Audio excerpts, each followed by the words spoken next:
Olá, tudo bem, pessoal? Espero que estejam dentro do possível bem. Vamos continuar as nossas conversas, os nossos encontros, ainda que brevemente, mas vamos continuar. Tem dois exercícios para que vocês pudessem resolver. Está lá na plataforma Moodle para que vocês respondam e postem essa atividade.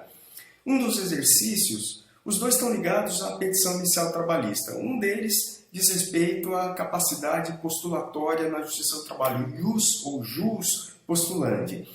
O enunciado traz a história de que um determinado reclamante, vencedor numa ação trabalhista, para que ele não pudesse, ou para que ele deixasse de pagar verbas, imposto de renda sobre o valor que ele havia ganho na ação trabalhista, ele propõe, então, um mandado de segurança contra a decisão do juiz que determinou o recolhimento. Ao receber essa petição inicial, o processo foi extinto. O mandado de segurança foi extinto liminarmente. Olha, não é possível. Há recurso próprio. Não é possível para que você interponha essa medida. E ele, inconformado, insiste na tese dele, interpõe um novo recurso e o tribunal também mantém aquela decisão originária. A pergunta é, as decisões ou a decisão tomada de extinguir o mandado de segurança, a ação de mandado de segurança, foi correta? Essa era a pergunta e é isso que eu quero que vocês trabalhem, Por quê? Vocês sabem que na Justiça do Trabalho o reclamante e o reclamado possuem a tal capacidade postulatória, que é a capacidade para estar em juízo.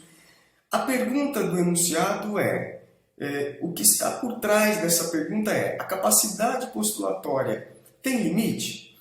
Tem um alcance? O reclamante, o reclamado, ele pode, valendo-se da sua capacidade postulatória, atuar em todas as áreas ou em todas as instâncias da Justiça do Trabalho, em todas as medidas judiciais, ele pode se valer da sua capacidade postulatória? Percebam vocês que o mandado de segurança foi extinto liminarmente. E por quê? Por qual razão?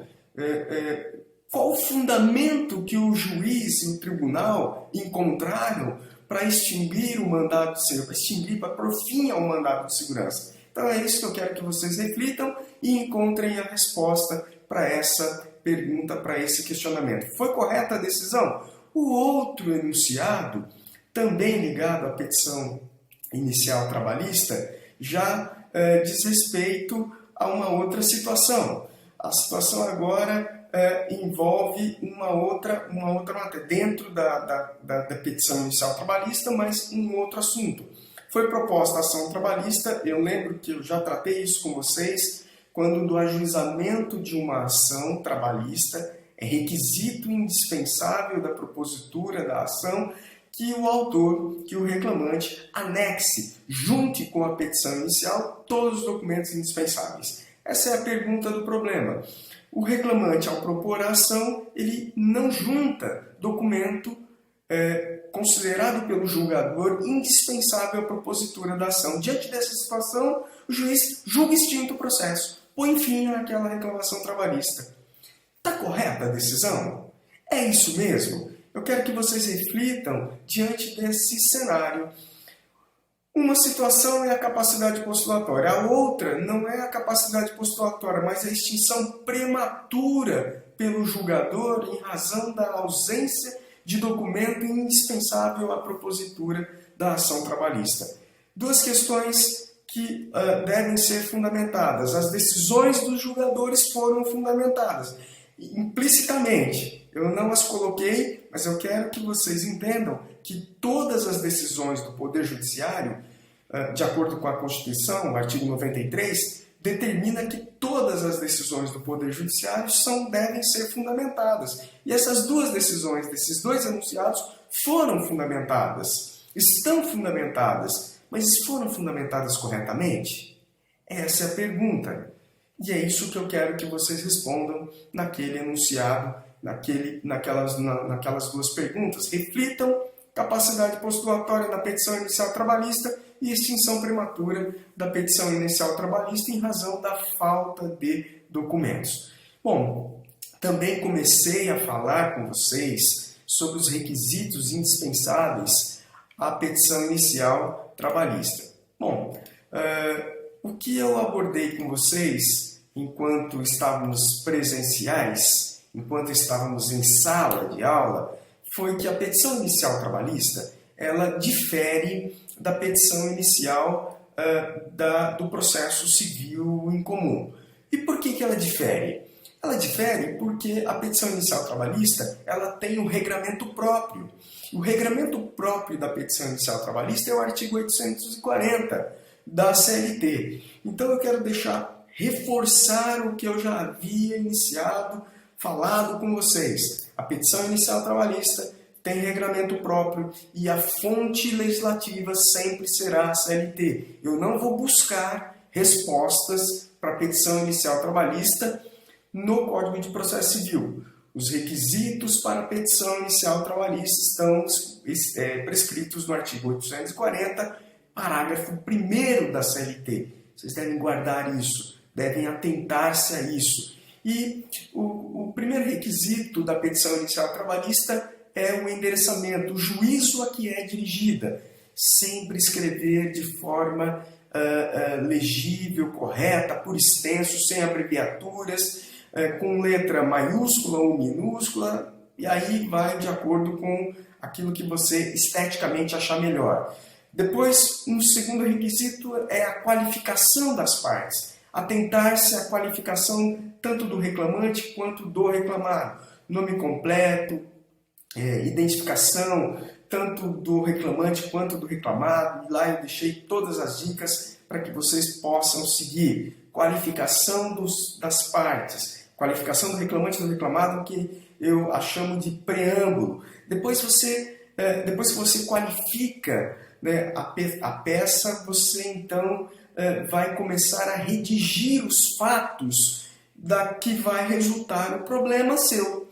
É a tal causa de pedir, a exposição dos fatos de que resulta o seu dissídio, a sua contenda. Então você começa a selecionar por tópicos, a depender, claro, do problema. Imaginemos que o reclamante tenha deixado de receber horas extras. E ele te procura com a alegação, com o problema. Olha, doutor, eu não recebi horas extras durante o período que eu trabalhei para aquele determinado empregador. Então, você vai narrar esses fatos. Essa é a causa de pedir. O trabalho, registrado ou não, mas o trabalho recebendo ordens, subordinado, com todos os requisitos de empregado, porém não recebeu durante o período em que ele trabalhou as horas extras ou as horas extraordinárias, aquelas que excedem além, em regra, aí, da 8ª diária. Isso tudo como causa de pedir. A breve exposição dos fatos. Isso você vai abrir um tópico das horas extras, do intervalo intrajornada, da diferença salarial, enfim, cada situação, cada falta cometida no contrato de trabalho desse reclamante, você vai abrir um tópico e narrar, né, aquilo que o enunciado traz. Não invente nada, não invente nenhum fato, não traz informações que o enunciado não traga. Limite-se ao enunciado. Por último, vem o capítulo chamado pedido. O pedido, ou como alguns trazem, requerimento. Prefiro pedido. Diante do exposto, pede-se. E aí então você vai trazer um resumo daquilo que você fez na causa de pedir. E agora você vai pedir para que o juiz condene o reclamado ao pagamento das horas extras no valor tal. Determina a CLT que o pedido deva ser certo e determinado com a indicação do seu valor. Bom, isso é uma novidade para o procedimento ordinário da Justiça do Trabalho, porque como nós já vimos, na Justiça do Trabalho, os procedimentos são ordinário, sumaríssimo, sumário e especiais. Os procedimentos até a reforma trabalhista que aconteceu em 2017, pela Lei 13.467, você não tinha a obrigatoriedade de liquidar, de informar na petição inicial dos processos que tramitam pelo procedimento ordinário o valor daquele pedido. Bastava que você colocasse à frente a liquidar. Embora esse preceito de indicar o valor não seja novo no âmbito trabalhista, na petição inicial trabalhista, por quê? Porque no procedimento sumaríssimo já era determinado, isso desde 2000, já os processos que tramitam pelo procedimento sumaríssimo são obrigados a indicar o valor, a liquidar. O reclamante, ao propor a ação, ele já liquida, ele já informa para o julgador qual é o valor daquele pedido. Mas a novidade é, então, para os processos que tramitam pelo procedimento ordinário, que são aqueles cujo valor da causa excede 40 vezes o valor do salário mínimo.